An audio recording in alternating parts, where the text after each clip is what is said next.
बिस्मिल्लाहिर्रहमानिर्रहीम। अस्सलाम वालेकुम नाजरीन, आप देख रहे हैं programme on the other side में हूँ आपके साथ फायजा शराजी। नाजरीन, आज का दिन बड़ा इंपॉर्टेंट था क्योंकि हैपनिंग तो डेली हम देखते हैं कि कोई ना कोई हैपनिंग हो जाती है, लेकिन आज सेनेट के इंतखाबात थे और ये बड़ा इंपॉर्टेंट था कि सेनेट में अक्सरियत कौन सी जमात लेती है। अगर हम केपी के हवाले से देख लें तो केपी की 11 नशिस्तों पे जो इंतखाबात हैं वो तो मुलतवी कर दिए गए हैं और रीजन उसकी, जैसे कि पिछले दिनों में भी डिस्कशन चल रही थी कि जो रिजर्व सीट्स जो बांटी गई हैं उसमें केपी असेंबली ने उनसे हलफ नहीं लिया, तो लिहाजा वो वहां पे मशरूत कर दी गई इलेक्शन कमीशन की जानिब से। वो 11 सीटों पे यानी कि सेनेट के जो इंतखाब थे केपी के हवाले से वो मशरूत कर दिए गए उसके साथ कि आप पहले हलफ लें, उसके बाद हम केपी में भी सेनेट के इंतखाब करवाएंगे, लिहाजा वो तो मुलतवी हो गए। अब केपी के हवाले से सिचुएशन ये है कि वो कह रहे हैं कि जनाब ये तो बनती नहीं है इनकी नशिस्तें, तो हम तो इन पे हलफ नहीं लेंगे। अब सेनेट भी अटक गया केपी के हवाले से और उन्होंने जो रिजर्व सीट्स पे जो वहां से ओथ लेना था वो भी लटक गया मामला। अब देखते हैं ये मामला अदालतों में जाते हैं तो क्या सिचुएशन लेते हैं।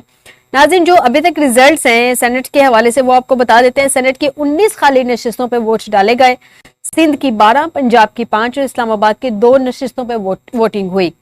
इस्लामाबाद से जनरल नशिस्त पे पीपल्स पार्टी के राना महमूदुल हसन 224 वोट लेकर कामयाब हुए। जनरल नशिस्त के लिए आजाद उम्मीदवार फरजंद हुसैन शाह ने 79 वोट हासिल किए। टेक्नोक्रेट के नशिस्त पे मुस्लिम लीग नून के इसहाक डार साहब 222 वोट लेकर कामयाब हुए। डार साहब सेनेट में पहुंच के इतला थी, जैसे कि पहले कुछ दिनों में कहा जा रहा था जब कैबिनेट बन रही थी कि हो सकता है डार साहब को चेयरमैन सेनेट बना दिया जाए, जिसपे पीपल्स पार्टी उनके अगेंस्ट भी काफी खड़ी होगी। उन्होंने कहा कि ये पॉसिबल नहीं है, एक तो फाइनेंस मिनिस्ट्री पे भी उन पे कांटा लग गया था। बहरहाल चले, अगर हम इसको पॉजिटिव एंगल में देखें तो चेयरमैन सेनेट ना से, लेकिन सेनेटर तो खैर डार साहब बन गए हैं। नाज़रीन, इससे आगे बढ़ते हैं।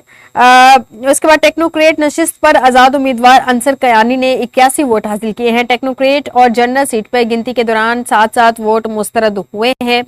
आजाद उम्मीदवार, अगर हम पीपल्स पार्टी सिंध के हवाले से देखें तो नाज़रीन 10 सीटें लेने में कामयाब हुई है पीपल्स पार्टी। और आजाद उम्मीदवार फैसल वाडा और एमक्यूएम के आमिर चिश्ती भी सेनेटर मुंतखब हो गए हैं।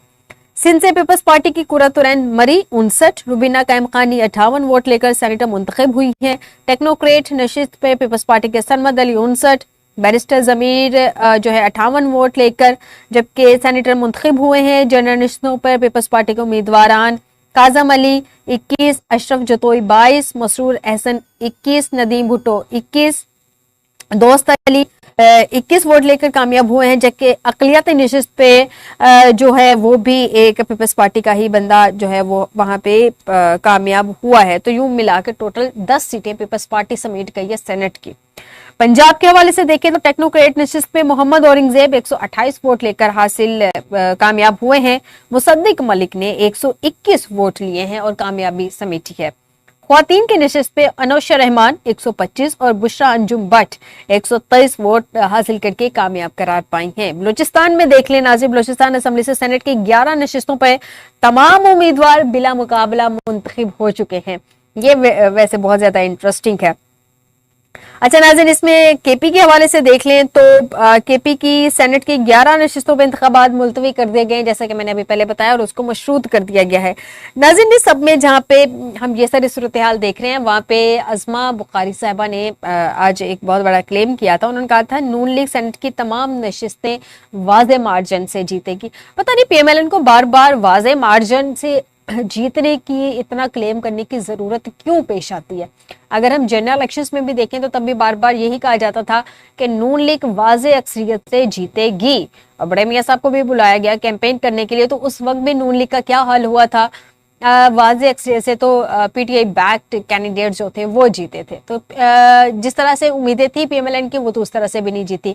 अब सेनेट में चूंकि एक खास किस्म का फॉर्मूला होता है, कुछ नशिस्तों की सबबंदी होती है कि कुछ उनको आपस में डिवाइड किया जाता है, तो कुछ वो सूरत हाल होती है। उस फॉर्मूले के तहत पता चलता है जनाब इतने सेनेटर्स इसके हो सकते हैं।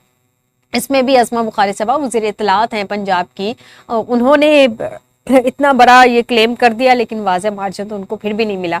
नाज़रीन, ये सारी सूरत हाल है, इस सब पे बात करेंगे। इस वक्त हमें ज्वाइन किया है मंसूर अफरीदी साहब, एनालिस्ट हैं। बहुत शुक्रिया मंसूर साहब हमें ज्वाइन करने के लिए। अफरीदी साहब, सेनेट के इंतखाबात हो गए, नून लीग एक दफा क्लेम करते हुए फिर रह गई। क्लेम तो खैर उसने कर दिया, अक्सरियत लेते हुए रह गई। अब ये जो सेनेट के आज इंतखाबात हुए हैं, मुल्क की सियासत में इसका क्या असर देख रहे हैं?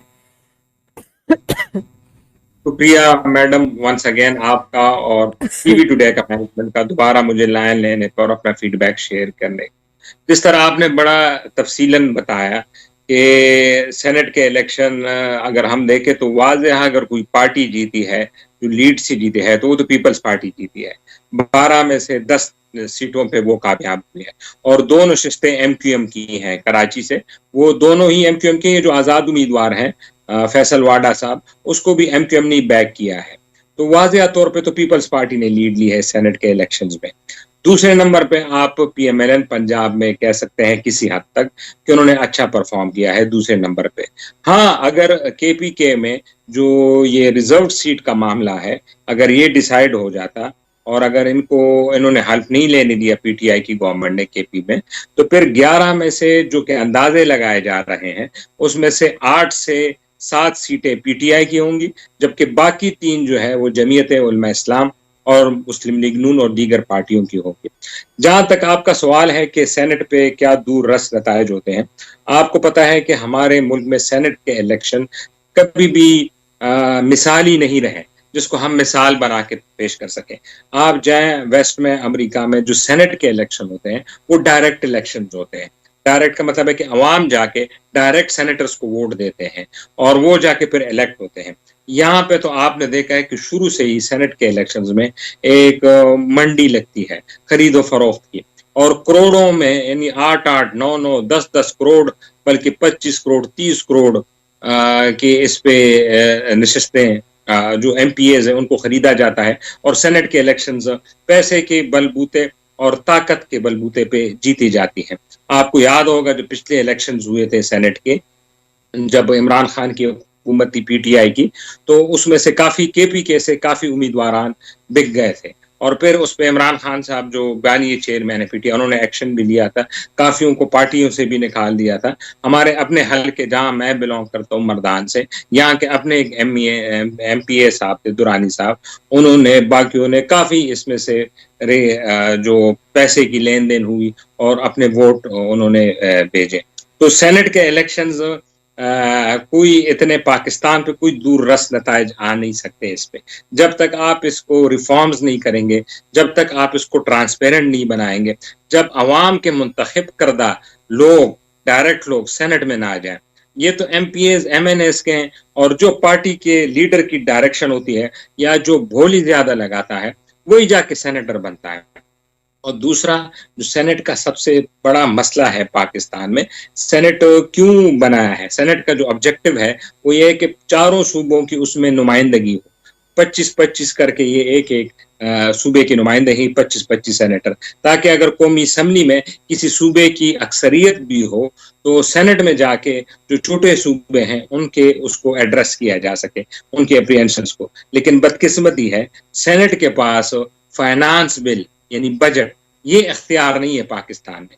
यानी अगर असम्बली पास करती है और सेनेट उसको रूल डाउन करता है या उसको मुस्तरद करता है बजट को, तो ये इख्तियार सेनेट के पास नहीं है पाकिस्तान में। जब तक आप मनी बिल यानी जो बजट है इसका इख्तियार सेनेट को नहीं देंगे तो तब तक सेनेट कोई पावरफुल नहीं है। और कोई जो अमेंडमेंट होती है 2/3 अमेंडमेंट आईन में करते हैं उसमें भी सेनेट का इख्तियार है, लेकिन आपको बेहतर पता है कि जो कभी भी इस तरह कोई रूलिंग पार्टी वहां पे अमेंडमेंट लाना चाहे तो वो ज्वाइंट सिटिंग बुला लेते हैं। ज्वाइंट सिटिंग का मतलब है कि नेशनल असेंबली और सेनेट दोनों को बुला के वहां से जो भी अमेंडमेंट कराना होता है वहां पे पास अफरीदी साहब, आप तक मेरी आवाज पहुंच रही है? जी, मुझे थोड़ा सा मार्जिन दीजिएगा। मुझे इस वक्त ज्वाइन किया है मुनव्वर इकबाल गोंदल साहब, माहिर कानून है, इनसे भी कुछ सूरत जान लेते हैं। अस्सलाम वालेकुम गोंदल साहब। हेलो। जी गोंदल साहब, आप तक आवाज पहुंच रही है? जी मुझे आवाज आ रही है। जी गोंदल साहब, ये आज चूंकि सेनेट के इंतखाबात हुए हैं और तहरीक इंसाफ का अब वो कह रही है, क्लेम कर रही है कि जी इंतखाबात चूंकि वहां पे केपी में मुलतवी करवा दिए गए, ओथ का इशू था, तो अब वो कह रहे हैं कि इसका फैसला हम अदालत में चैलेंज करेंगे। उन्होंने ये ऐलान किया है। लेट्स सपोज अगर ये फैसला अदालत में चैलेंज कर दिया जाता है कि केपी में सेनेट इंतखाबात नहीं करवाए गए, मशरूत कर दिए गए हैं कि जो रिजर्व सीट्स हैं, जो बांटी गई थी रिजर्व सीट्स, जो तहरीक इंसाफ लेट्स सुन्नी इत्तेहाद की थी, पहले उनका ओथ लिया जाए, क्या एक्सपेक्ट कर सकते हैं, क्या फैसला आ सकता है अदालत से? बिस्मिल्लाहिर्रहमानिर्रहीम। मोहतरमा, ये क्या एस्पेक्ट हो सकता है या क्या कर सकते हैं, ये तो सारी दुनिया देख रही है, ना सिर्फ पाकिस्तानी बल्कि हम तो मजाक बने हुए हैं। हमारा सिस्टम जो है वो तकरीबन ऑलमोस्ट कलेप्स कर गया है। आप लोग देख रहे हैं कि इस्लामाबाद हाई कोर्ट के 6 जजेस, जिस तरह उन्होंने लेटर लिखा है सुप्रीम जुडिशियल काउंसिल में, और उसके बाद जो ड्रामा रचाया सुप्रीम कोर्ट ने, फुल कोर्ट बैठी 2 दिन बैठी रही, उसके बाद क्या हुआ, वो कहते हैं कि खोदा पहाड़ निकला चूहा। उसके बाद वजीर आजम की जो है वो चीफ जस्टिस से मुलाकात होती है और उसके बाद एक जो है रुकनी कमीशन बनाया जाता है। लेकिन मैं जानता हूं तसद्दुक जिलानी साहब, जो कि हमारे साबिक चीफ जस्टिस पाकिस्तान रहे हैं, उनकी क्रेडिबिलिटी एज ए जज और चीफ जस्टिस वो मतलब बड़ी नीट क्लीन वो एज ए जज उन्होंने काम किया है। और जब उनका कमीशन बनाया और उन्होंने जो लेटर लिखा है चीफ जस्टिस ऑफ पाकिस्तान को, उससे रोंगटे खड़े हो जाते हैं। उन्होंने लिखा कि मैं इसको जो है कमीशन से दस्तबरदार हो लूं, किस लिए कि ये जो 6 जजेस जो ऑनरेबल जजेस इस्लामाबाद हाई कोर्ट के सिटिंग जजेस हैं, उन्होंने जो लेटर लिखा है उसकी रोशनी में तो ये बनता है आईनी और कानूनी तौर पर चीफ जस्टिस ऑफ पाकिस्तान उसको जो है वो सुओ मोटे लेते या वो सुप्रीम जुडिशियल काउंसिल का इजलास बुलाते, जिसके वो खुद जो है वो चेयरमैन भी हैं।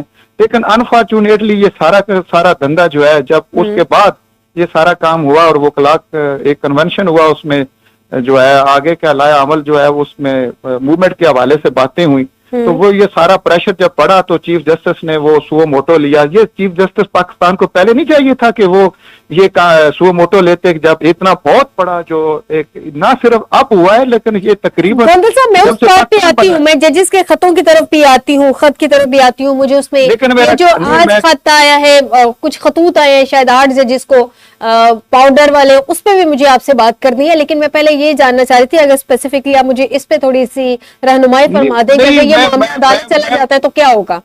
नहीं, बात तो सिर्फ ये है कि मैं आपको थोड़ी सी उसी की बैकग्राउंड दे रहा था कि जिसके पास हमने जाना है जुडिशरी के पास ही जाना है ना। जुडिशरी इस वक्त किस तरह कंट्रोवर्शियल है, इसको जुडिशरी को कंट्रोवर्शियल किसने बनाया?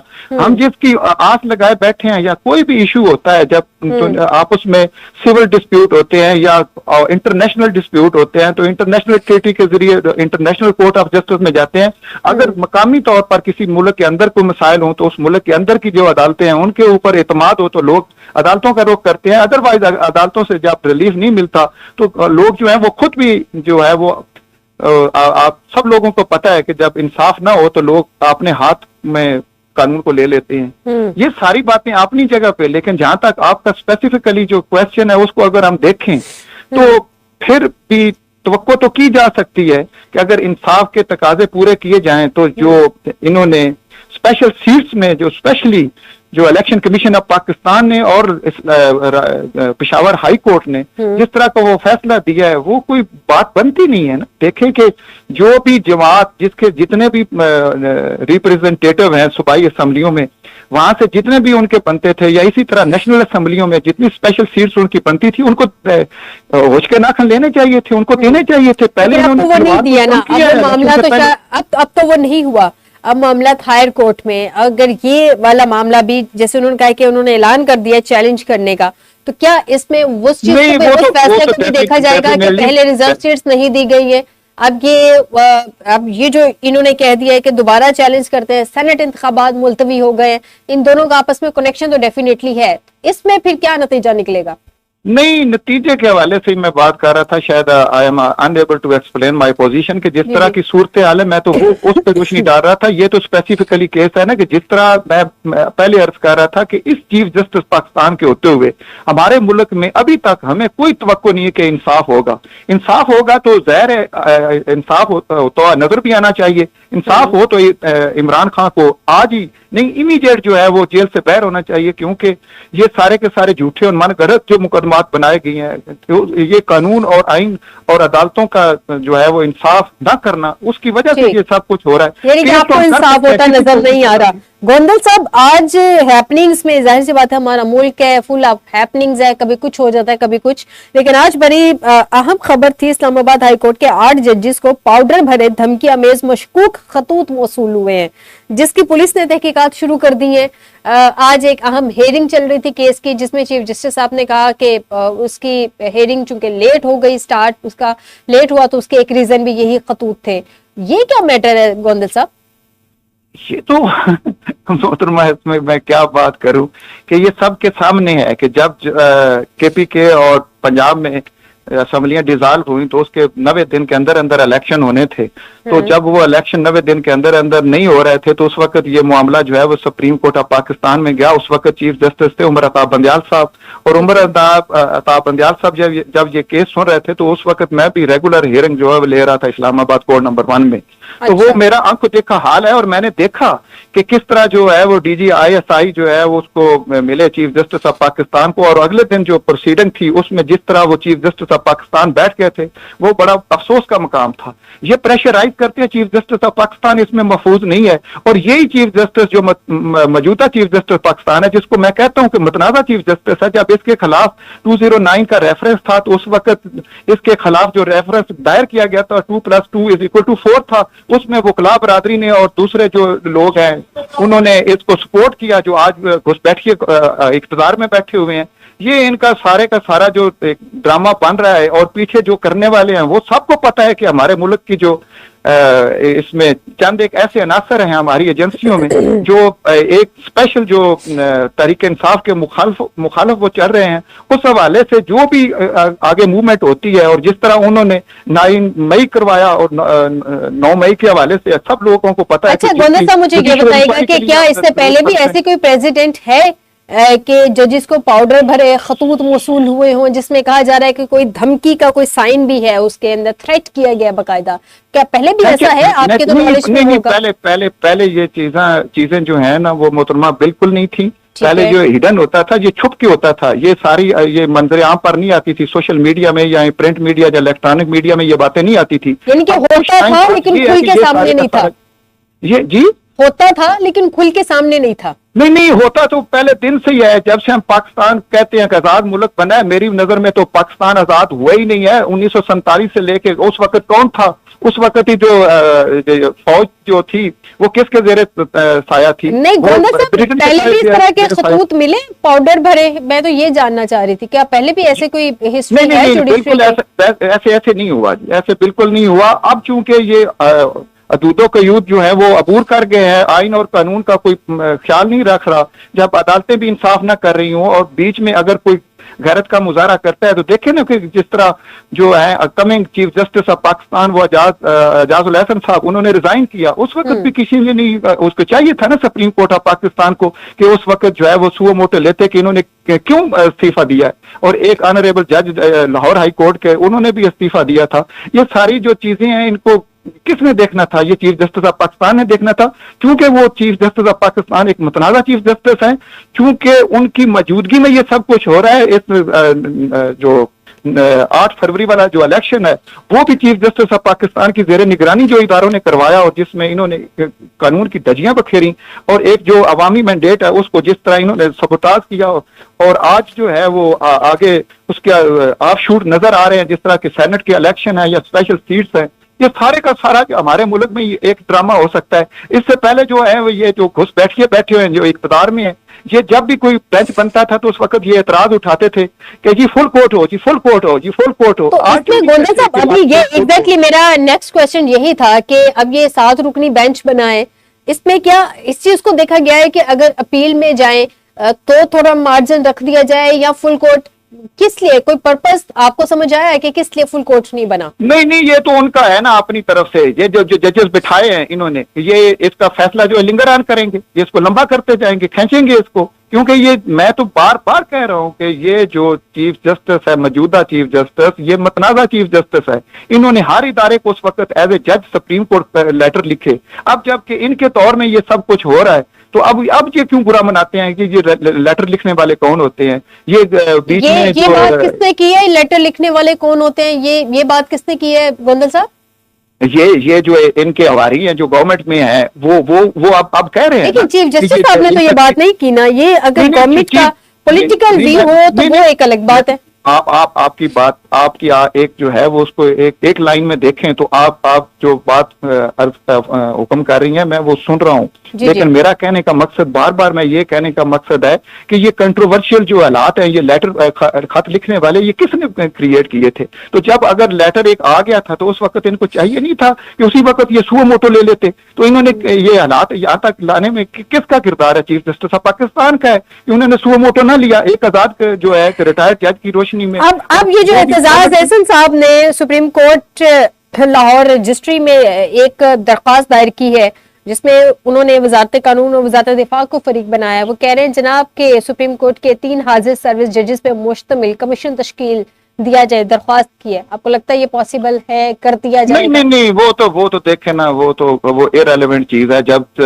ऑनरेबल सुप्रीम कोर्ट ने खुद एक सुओ मोटो ले लिया है तो कमीशन का तो एक कोई तरीका ही नहीं ना बनता। कमीशन हर उस चीज में बनाया जाता है। सुप्रीम कोर्ट ने खुद इंक्वायरी तो नहीं करनी ना गोंदल साहब, आप ही नहीं, उसमें देखे ना हाजिर सर्विस जजेस हैं, उसमें जो जजेस हैं जिनको वो धमकियां दी गई या जिनको वो थ्रेट किया गया वो खुद भी सुओ मोटो ले सकते थे, लेकिन चूंकि हालात हमारे मुल्क में बिल्कुल इंटायरली डिफरेंट है इसलिए उन्होंने सुओ मोटो नहीं लिया। क्या एक लाहौर हाई कोर्ट का जज हो या इस्लामाबाद हाई कोर्ट का जज हो उसके इख्तियारात जो है वो महदूद है? उनके इख्तियारात महदूद नहीं है, उनके इख्तियारात लामहदूद हैं।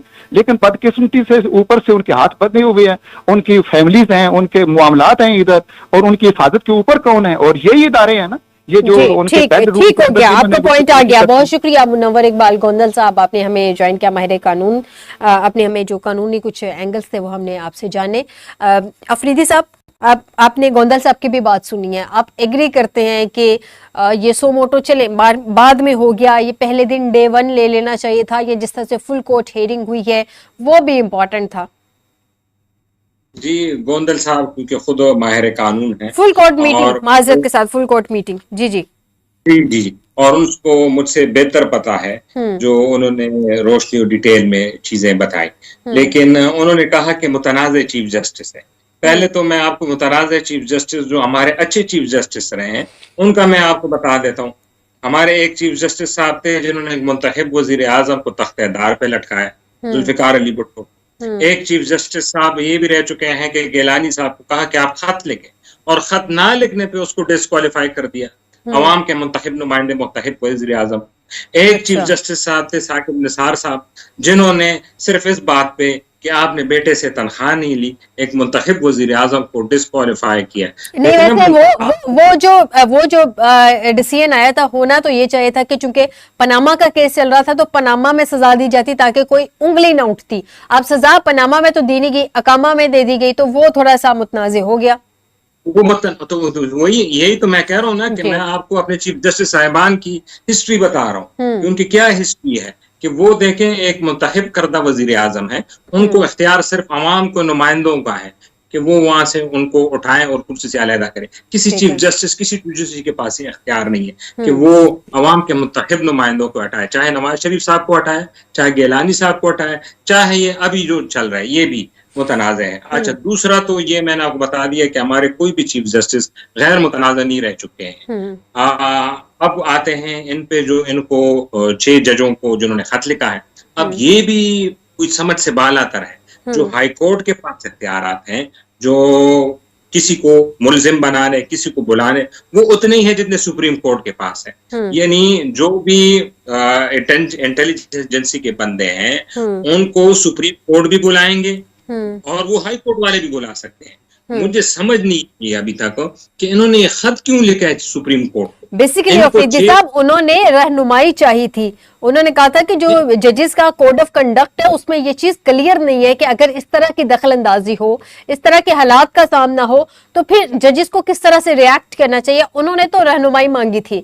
अब प्रॉब्लम यह हो गया कि वो जो खत था वो पब्लिक हो गया, लीक हो गया किसी तरह से। नहीं, वो तो सही है बात। रहनुमाई तो देखे ना, किसी जज में जो अदालत से, मैं सिविल जज की बात बताता हूँ, सेशन जज की, उसकी अदालत में कोई आ जाए और सबके सामने उससे थ्रेट करे, तो वो रहनुमाई के लिए सेशन जज को खत नहीं लिखेगा, वो उसी वक्त पुलिस को ऑर्डर देगा कि इस बंदे पे कंटेम्प्ट लगाएं और उसको 5 महीने 6 महीने की कैद करें। मेरे खुद भी पर्सनल एक्सपीरियंसेस हुए अदालतों में कि वो इसके लिए, जब अदालत को किसी जज को आपने धमकाया है, और वो चाहे वो सिविलियन हो, चाहे वो मिलिट्री हो, चाहे वो किसी भी इदारे से हो, वो कंटेम्प्ट लगा सकता है। मुझे तो आज तक ये समझ नहीं आई। मसला ये है ना, कंटेम्प्ट तो वो तब लगा सकते हैं जब आप मुझे बताएं कि अगर किसी के लिविंग रूम में या बेडरूम में कैमरास लगे हों और उसको कुछ अरसे के बाद, पता नहीं कितना अरसा वो लगे रहे, ये तो खैर वल्लाह आलम, हमें नहीं मालूम कि कब के वो लगे हुए कैमरास जो मेंशन किया जा रहा है जजेस की जानिब से, तो वो क्या इस पोजीशन में होंगे कि वो डायरेक्ट उन पे कंटेम्प्ट लगा सके? बिल्कुल बिल्कुल, लॉजिकली सोचिए ना जरा। मुतालिका एजेंसी का जो बंदा है जिसपे उन्होंने शक, लेकिन उन्होंने खत लिखा है, जब उन्होंने खत लिखा है तो उन्होंने मेंशन किए है ना कि ये एजेंसियां हैं, ये लोग हैं जो हमें धमका रहे हैं या हमारे वीडियोज हैं या जो भी मसाइल इनके साथ भी है, तो जब वो उनको डायरेक्ट बुला सकते हैं, जो हाई कोर्ट हो, सेशन कोर्ट हो, सुप्रीम कोर्ट हो, उनके पास जो इख्तियार है अवाम के लिए, वो एक है जो अपील के हक के लिए सुपीरियर जजेस हैं। अपील का हक मतलब है कि सेशन जज में कोई कन्विक्ट हो जाए तो उसके पास ऊपर अपील के लिए फिर हाई कोर्ट होना चाहिए, सुप्रीम, ये इसके लिए ये जो सेग्रीगेशन ऑफ जुडिशरी बनाई है, जो इख्तियार वाइज है, वो 5C जो है सेशन जज भी लगा सकता है, सुप्रीम कोर्ट का जज भी लगा सकता है। मुझे तो अभी तक ये समझ नहीं आई इन 6 जजों की, मैंने काफी इस पे रिसर्च भी की कि इन्होंने खत क्यों लिखे। ये डायरेक्टली जो सेक्टर इंचार्ज हैं या जो एजेंसियां हैं या जो हुकूमती नुमाइंदे हैं जिन पे इनके, उनको डायरेक्टली अदालत बुलाएं। मैं आपको सीधी सी मिसाल देता हूँ। अफरीदी साहब, मेरे ख्याल में आप कहीं बहुत आइडियल सिचुएशन में रहते हैं या आइडियल सिचुएशन आप अज्यूम करते हैं। आपको लगता है कि वो डायरेक्ट कंटेम्प्ट लगा देते हैं, डायरेक्ट जिन पे भी उनको शक था या जिन पे उनको यकीन है वो डायरेक्ट इल्जाम लगा देते और वो उनको कंटेम्प्ट भी लगा देते और वो उनको बुला भी लेते तो वो आ जाते। हमारे मुल्क में क्या कभी बुलाने पे वो आए हैं? नहीं, आप बात सुने तो फिर वो सुप्रीम कोर्ट के आने पे क्यों आएंगे? वो देखे ना, वो उन्होंने ये तो नहीं कहा सुप्रीम कोर्ट बुलाए उनको, उन्होंने तो रहनुमाई मांगी है। आपके सवाल का जवाब दिया कि आप कह रहे हैं मुझे समझ नहीं आ रही उन्होंने खत क्यों लिखा, तो उसका जवाब ये है कि उन्होंने रहनुमाई मांगी है। उन्होंने ये नहीं कहा कि आप उनको बुलाएं, उन्होंने रहनुमाई मांगी है। रहनुमाई मांगने का जो ऑब्जेक्टिव है वो यही है ना कि मैं फिर बुलाऊंगा ना किसी बंदे को। रहनुमाई किसी ऑब्जेक्टिव के लिए मांगी जाती है कि मैं उसके बाद एक एक्शन करूंगा, क्योंकि उनके कोड ऑफ कंडक्ट यहाँ से खामोश है। उनके कोड ऑफ जजेस के कोड ऑफ कंडक्ट में आगे मेंशन ही नहीं है कि उन्हें इस तरह की सिचुएशन में किस तरह से रिएक्ट करना है, किस तरह से उन्होंने। ठीक है, एक चीज है कि आप उस पे वो लगा दीजिए, जैसा कि आप बता रहे हैं कि आप उनको बुला ले, उनको बुला के तौहीन अदालत लगा दे, 6 महीने की सजा दे दे। लेकिन जजेस हैं, हाजिर सर्विस जजेस हैं, कोई 1 2 3 नहीं, तकरीबन 75% ऑफ इस्लामाबाद हाई कोर्ट ने ये खत लिखा है। तो इतना इजी नहीं है अफरीदी साहब जितना आप में समझ रहे हैं। नहीं, मैंने आपको शौकत अजीज सिद्दीकी की मिसाल ले लें आप, उन्होंने जनरल शौकत अजीज सिद्दीकी साहब ने जब नाम लिया था, एक खिताब किया था, उसके बाद उन्होंने जो भुगता था और जो उनके साथ हुआ था आप भी जानते हैं। आज भी इस्लामाबाद हाईकोर्ट के 8 जजेस को पाउडर भरे खतूत मसूल हुए हैं, जिसमें खुद इस्लामाबाद के चीफ जस्टिस, हाईकोर्ट के चीफ जस्टिस साहब ने एग्री किया है कि वो धमकियां मेज खतूत हैं, थ्रेट है उनमें। तो आप, हम कहाँ से हम बात कर रहे हैं अफरीदी साहब? थोड़ा सा ग्राउंड रियलिटीज पे बात करें। फिर अगर हम कर नहीं सकते, शौकत अजीज सिद्दीकी जैसा स्टैंड नहीं ले सकते, तो फिर आप चुप रहे, फिर आप यानी कि जो हो रहा है वो होता रहे। हो सकता था कि अगर जजेस को रहनुमाई दे दी जाती कि इसके आगे आप इस तरह से रिएक्ट कर सकते हैं तो वो रिएक्ट कर जाते हैं। आज तो आप यहाँ पे बैठ के यहाँ ये डिस्कशन कर रहे हैं ना कि जजेस को ये करना ही नहीं चाहिए था। इसका मतलब जो जुल्म हो रहा है, जो उनके साथ हो रहा है वो होता रहे। तो फिर अगर हम ये सारा कुछ बर्दाश्त करेंगे तो कल को हम फिर किसी मुतनाज़े फैसले पे भी उनको ब्लेम करने के काबिल नहीं रहेंगे। अगर वो आज ये आवाज उठा रहे हैं कि हमें प्रेशराइज किया जाता है, तो हम आप कह रहे हैं कि ठीक है जो होता है फिर वो चुप रहे, या तो वो नाम ले या वो बुलाए। इसका मतलब कल को आप किसी मुतनाज़े फैसले पे भी उनको ब्लेम नहीं करेंगे, वो कहेंगे हम पे प्रेशर था, आप लोगों ने खुद ही कहा कि भी चुप रहे, हम चुप कर गए। नहीं, वो देखे ना, जो हाई कोर्ट है वो तो उस वक्त आप सुप्रीम कोर्ट से रहनुमाई लें जब कोई एम्बिग्विटी हो। किसी भी जज को आप थ्रेट करते हैं तो वो आप कंटेम्प्ट, जिले के एसपी होता है, डीएजी, मेरे वाले साहब खुद पुलिस सर्विस में रह चुके हैं, वो जो है वो उसी वक्त कंटेम्प्ट लगाते हैं क्योंकि पुलिस उनकी बस की बात है। यहाँ पे इनके पर जल रहे थे, इन्होंने सुप्रीम कोर्ट के कंधे पे बंदूक रख के गोली चलाई है। मैं तो ये कह रहा हूँ कि ये इनको खुद चाहिए था। अफरीदी साहब, पता है क्या प्रॉब्लम ये है कि हमारे यहाँ पे अगर कोई एक दो जज होता तो चले हम मान लेते, उन्होंने सबसे पहले एक प्रॉपर प्लेटफॉर्म इस्तेमाल किया, पहले अपने ही कोर्ट के चीफ जस्टिस साहब को एतमाद में लिया, उनको बताया गया, फिर उस वक्त के चीफ जस्टिस जनाब बंदयाल साहब को उनको बताया गया, उस वक्त जो सीनियर प्यूनी जज थे जो अब के चीफ जस्टिस हैं यानी कि काजी फाइज ईसा साहब, उनके नॉलेज में लाया गया। किसी ने कुछ नहीं किया तो उन्होंने उसको ऑन पेपर ले आए, इसमें गलत क्या है? उस पेपर लाने से मुझे एतराज है कि वो क्या यानी कि आपको एतराज ये है कि उनको ऑन पेपर लाना ही नहीं चाहिए था, ठीक है, जो हो रहा था बर्दाश्त करते रहते। मेरा एतराज है कि वो डायरेक्टली एजेंसियों को अदालत में बुलाते। ये ऑनरेबल जजेस हैं। आपने वो खत पढ़ा अफरीदी साहब? आपने खत पढ़ा? जी जी पढ़ा है मैंने। उसमें उन्होंने मेंशन किया हुआ है कि हमारे जो चीफ जस्टिस साहब थे उन्होंने कहा जी हमारी बात आगे हो गई है, अब दोबारा आपको प्रेशराइज नहीं किया जाएगा। जब उस कोर्ट के चीफ जस्टिस साहब की बात हो गई है और वो कह रहे हैं कि उनके जो हेड है हमारी बात हो गई है, तो फिर आप कह रहे हैं कि वो जो उनसे जूनियर जजेस थे वो बुला लेते। नहीं मुझे ये बात मेरी समझ में नहीं एटलीस्ट आ रही। नहीं मुझे इसी बात पे मैडम एतराज है कि उन्होंने ये क्यों कहा कि बात हो गई। आपके पास अल्लाह ने पाकिस्तान की आवाम ने इख्तियार दिया है, आप किसी भी आर्मी ठीक है मंसूर अफरीदी साहब, आपका पॉइंट आ गया। आप समझ रहे हैं कि जजेस को खत नहीं लिखना चाहिए था, या तो वो उनको बुलाते और उनको तौहीन अदालत में सजा देते, 6 महीने अंदर कर देते, या तो मंसूर अफरीदी साहब के मुताबिक ये होना चाहिए था। लेकिन नाज़रीन, हमारी अदलिया कितनी को बाइख्तियार है, हमारी अदलिया कितनी को अपने ऑन पे डिसीजन देती है, ये मुझ समेत शायद सबको अंदाजा है कि बहुत सारे कंट्रोवर्शियल डिसीजन आ चुके हैं जिसपे हम यहाँ बैठकर डिस्कशन भी करते हैं, एतराज भी होता है और हम कहते हैं कि ये डिसीजन इस तरह से नहीं होना चाहिए था, लेकिन बहरहाल आते हैं वो डिसीजन। और ये हमारे मुल्क की हिस्ट्री रही है। आप कुछ भी कह लें, कुछ भी कर लें, जितना मर्जी एतराज कर लें, जब कुछ जजेस जो हैं बाकायदा प्लेटफॉर्म से होते हुए एतराज उन्होंने सबमिट करवाए, जब वो नहीं सुनी गई उनकी, तो उन्होंने अगर खत लिख दिया तो मेरे ख्याल में कुछ गलत नहीं है। आगे अपनी हर एक की अपनी सोच समझ और उसके मुताबिक वो उस एंगल को देखता है। आज के प्रोग्राम से दीजिएगा इजाजत, बशर्ते जिंदगी आपसे दोबारा मुलाकात होगी। अपना ख्याल रखिएगा। अल्लाह हाफिज।